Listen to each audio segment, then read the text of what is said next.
The battlefield was silent for a moment, the kind of silence that soldiers fear the most.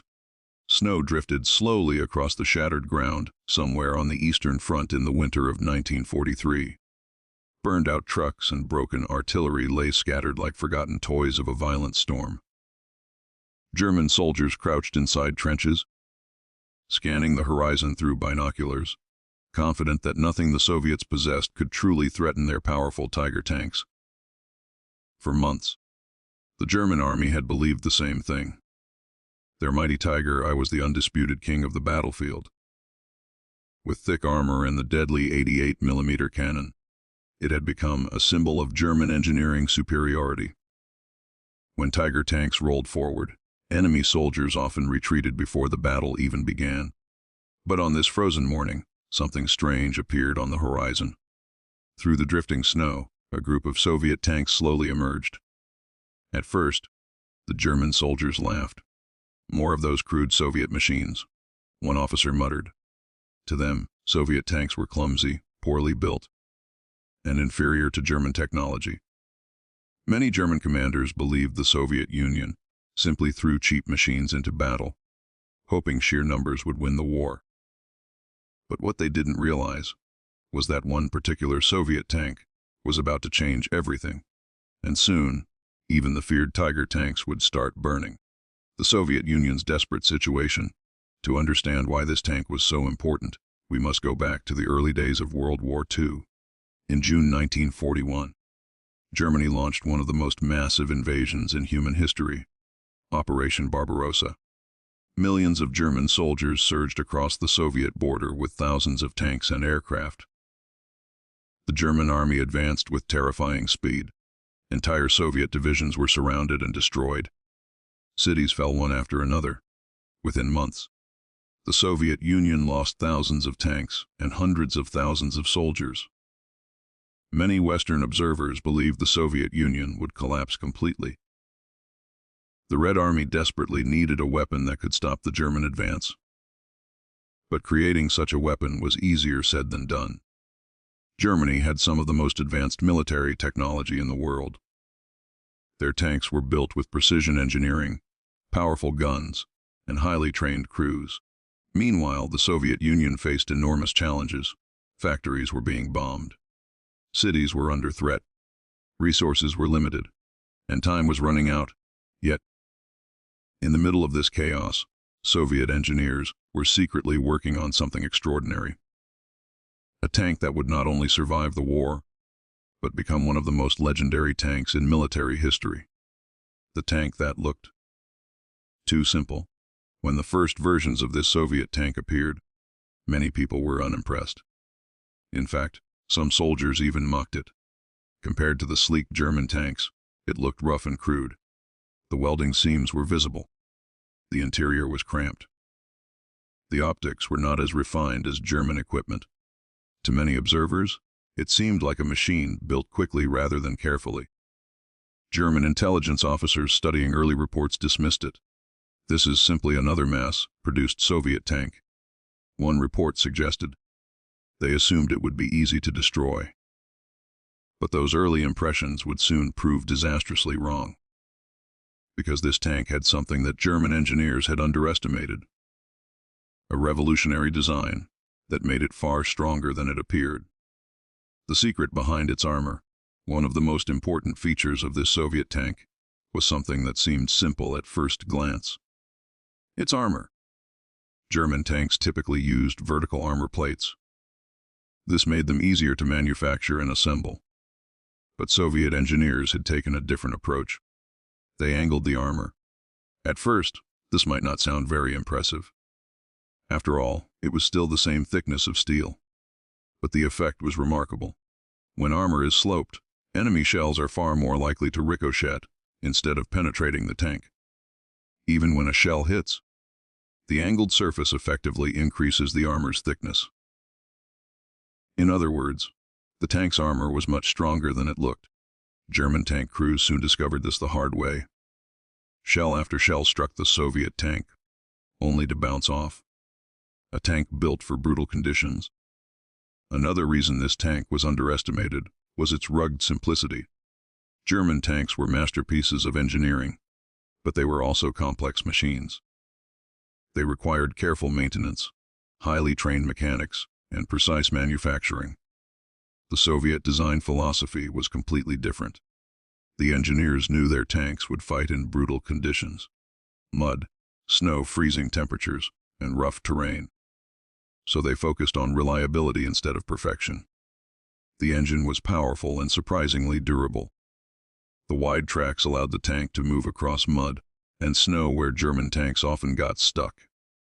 And most importantly, it could be produced quickly in massive numbers. Factories across the Soviet Union began building them at an astonishing rate. Even when German bombers attacked industrial areas, entire factories were dismantled and moved east of the Ural Mountains, where production continued day and night. The result was something the Germans had not expected: a tank that might not look impressive, but could appear on the battlefield again and again. And every time it did, it became more dangerous. The moment German crews began to worry. At first, German tank crews believed their superior training and equipment would easily defeat the Soviet machines. In many early battles, German tanks did indeed destroy large numbers of Soviet vehicles. But slowly, something began to change. German crews started noticing that this particular Soviet tank was harder to kill. Sometimes their shells bounced off the armor. Other times, the Soviet tank simply kept moving even after taking hits. And when it fired back, the results could be devastating. The tank's gun was powerful enough to penetrate many German vehicles at typical combat ranges. For the first time, German crews realized they were facing a serious threat. But the real shock would come later, because soon an even more powerful Soviet version would appear, one capable of destroying the mighty Tiger tank itself. By 1942, the Eastern Front had become the largest and most brutal battlefield the world had ever seen. From the frozen forests of the north to the burning plains of southern Russia, millions of soldiers fought in a war that seemed endless. German commanders still believed their technological superiority would eventually crush the Soviet Union. Their tanks had dominated the early years of the war, and the appearance of the powerful Tiger tank only strengthened their confidence. With its thick armor and devastating 88mm cannon, the Tiger seemed almost invincible. German propaganda proudly described it as the ultimate weapon of armored warfare, a machine capable of destroying enemy tanks, long before they could get close enough to fight back. But war has a way of humbling even the most powerful machines. While Germany focused on building heavy, complex tanks like the Tiger, the Soviet Union focused on something very different. Soviet engineers and commanders had studied the brutal realities of the battlefield. They understood that wars were not won by a handful of powerful machines. Wars were won by weapons that could survive harsh conditions, be repaired quickly, and be produced in enormous numbers. The tank that many Germans had mocked earlier was now appearing everywhere across the Eastern Front. It rolled through mud, snow, and shattered villages with relentless determination. German soldiers began to notice something troubling. Every time they destroyed one of these Soviet tanks, another seemed to appear shortly afterward, and then another, and another. It was as if the battlefield itself was producing them. The Soviet Union had achieved something remarkable. Despite losing massive industrial regions during the early stages of the war, Soviet factories were producing tanks at an astonishing pace. Entire manufacturing plants had been dismantled and transported thousands of kilometers east, beyond the reach of German bombers. In these new locations, workers labored day and night, assembling tanks under brutal conditions. Many of them were women, teenagers, or elderly workers whose husbands and sons were fighting at the front. The result was a tidal wave of armored vehicles. By the time German commanders realized the scale of Soviet production, it was already too late. The first encounters with Tiger tanks. When the Tiger tank first appeared on the battlefield in late 1942, it caused immediate shock among Allied forces. Soviet tank crews were stunned by its enormous size and nearly impenetrable armor. Standard Soviet tank guns struggled to penetrate the Tiger's thick steel at long distances.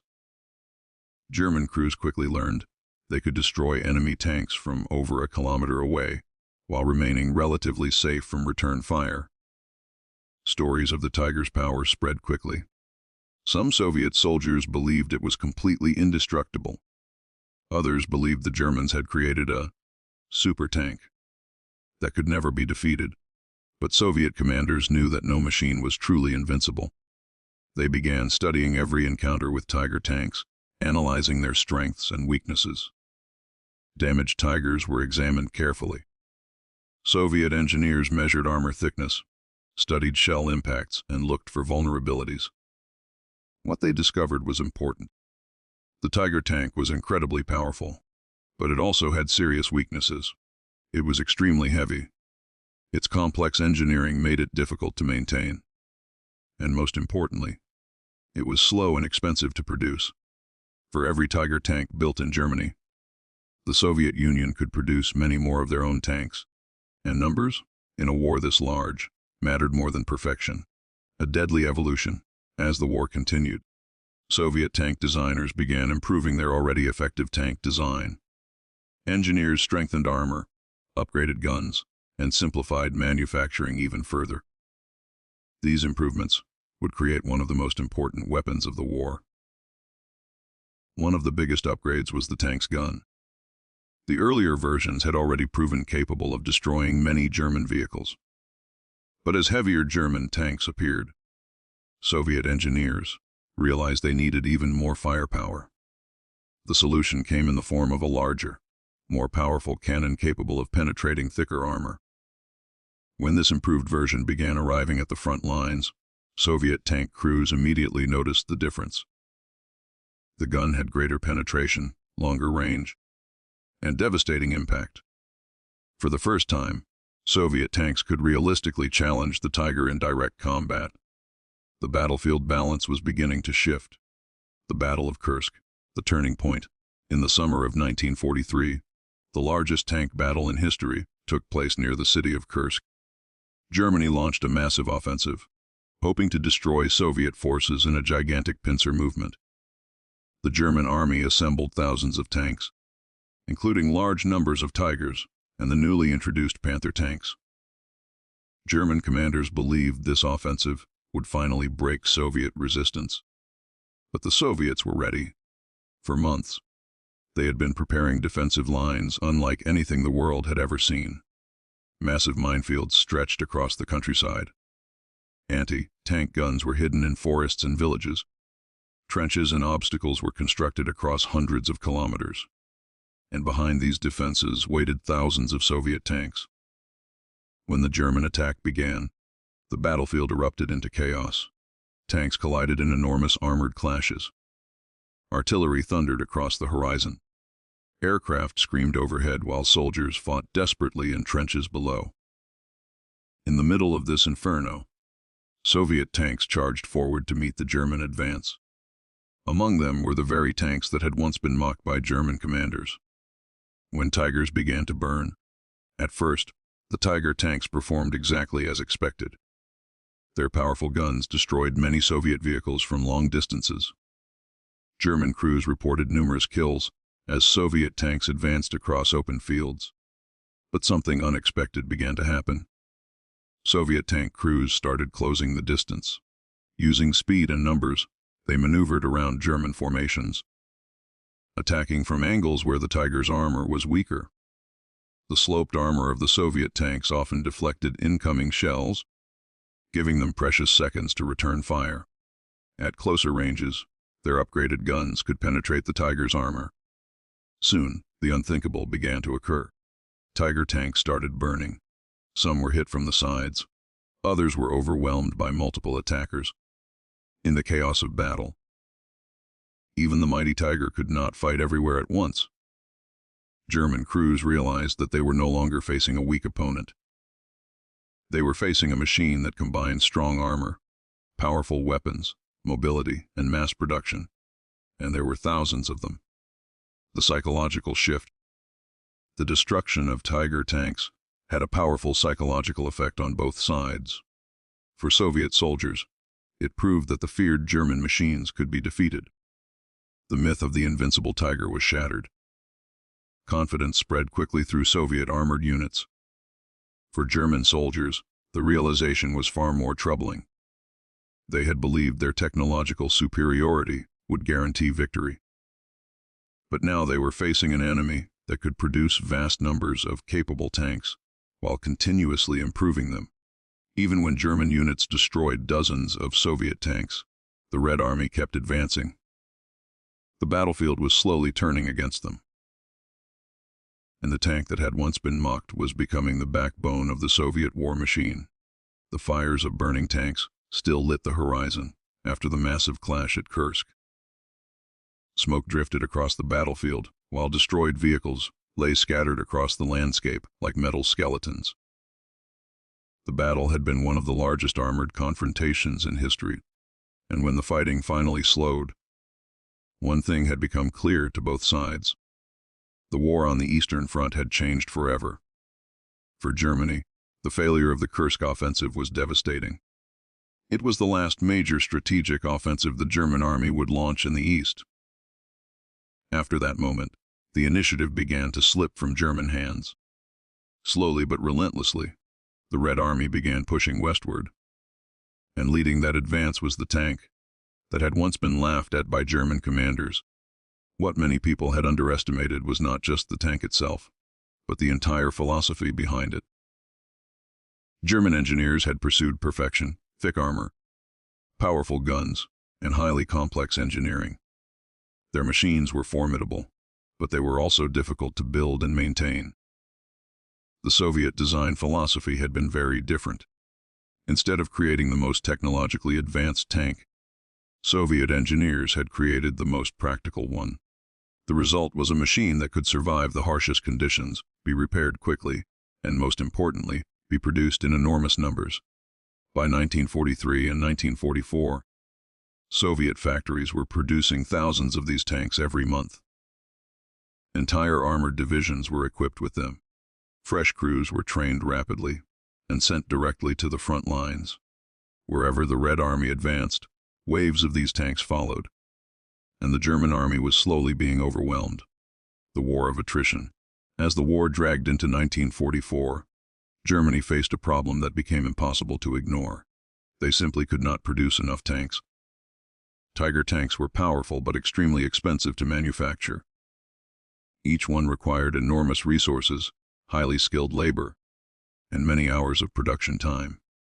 Even the slightly lighter Panther tanks were complex machines that often suffered from mechanical problems. Meanwhile, Soviet factories continued to produce their reliable tanks in staggering numbers. For every German tank destroyed, several new Soviet tanks would eventually appear. This imbalance slowly turned the battlefield into a war of attrition that Germany could not win. German tank crews still fought with remarkable skill and courage. Many experienced commanders achieved incredible numbers of victories against Soviet vehicles. But no matter how many tanks they destroyed, more kept coming. German soldiers began to describe the experience as fighting against an endless steel tide. And that tide was powered by the tank that had once been mocked. The road to Berlin. By 1944, the Red Army had completely seized the strategic initiative. Massive offensives pushed German forces out of Soviet territory and into Eastern Europe. Cities that had once been occupied by Germany were liberated one by one. Armored formations spearheaded these advances. Columns of Soviet tanks rolled across fields, forests, and destroyed towns as they drove westward. Their engines roared day and night as the Red Army advanced hundreds of kilometers. German forces fought desperately to slow the advance.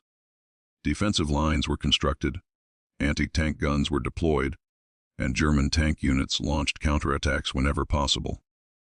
But the momentum had shifted. The Soviet tank formations were now larger, more experienced, and better coordinated than ever before. And most importantly, they had the numbers. Even when German defenses inflicted heavy losses, Soviet units could replace those losses far faster than Germany could. The Red Army was slowly but steadily marching toward the heart of Nazi Germany. Their final destination was Berlin. The final battles. In the final months of the war in Europe, Soviet armored units played a crucial role in the last great offensives against Germany. Massive formations of tanks supported infantry assaults across rivers, forests, and heavily defended cities.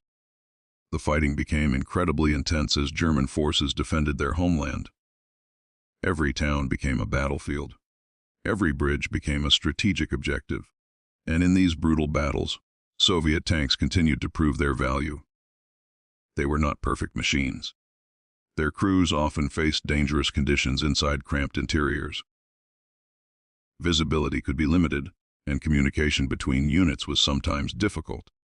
But the tank had one quality that mattered above all others. It worked. Even after years of war, the design remained reliable and effective. And by this stage of the conflict, Soviet crews had gained enormous experience operating them in combat. They knew how to maneuver, how to attack, and how to overwhelm enemy defenses. When the final offensive toward Berlin began in 1945, thousands of these tanks moved forward with the Red Army. The end of the war in Europe was now only months away. The fall of Berlin in April 1945, the Red Army reached the outskirts of Berlin. The German capital had become a fortress. Streets were barricaded. Buildings were turned into defensive positions. Anti-tank weapons were hidden in ruins and alleyways. Urban combat is one of the most dangerous environments for tanks. Every corner could hide an ambush. Every window could conceal a soldier with an anti-tank weapon. Despite these dangers, Soviet armored units pushed into the city alongside infantry divisions. The battle for Berlin was chaotic and brutal. Tanks fired their guns at buildings where German defenders were hiding. Streets were filled with rubble and burning vehicles. Explosions echoed through the shattered city as the final battle of the European war raged. Slowly but relentlessly, Soviet forces closed in on the center of Berlin. And once again, the tank that had once been mocked played a major role in that final victory. From mockery to legend, when World War II finally ended in Europe in May 1945, the scale of the Soviet armored effort became clear. More than 80,000 of these tanks had been produced during the war. No other tank in history had been built in such enormous numbers during a single conflict. But the tank's importance was not just about quantity. Its design changed the future of armored warfare. The combination of sloped armor, mobility, firepower, and mass production influenced tank designs for decades after the war. Many military historians consider it one of the most influential tanks ever created. Ironically, the machine that German commanders once dismissed as crude and inferior had become one of the most respected tanks of the entire war. It had helped stop the German advance. It had helped destroy the myth of the invincible tiger. And it had helped drive the Red Army all the way to Berlin. The tank everyone mocked. History is full of weapons that looked impressive, but failed when they were truly needed. But sometimes, the most important machines are the ones that do not look extraordinary at first glance. The tank that everyone mocked did not rely on perfection. It relied on smart design, practical engineering, and the determination of the people who built and operated it. And in the end, it proved something that many generals eventually learned the hard way. In war, the weapon that wins is not always the most powerful one.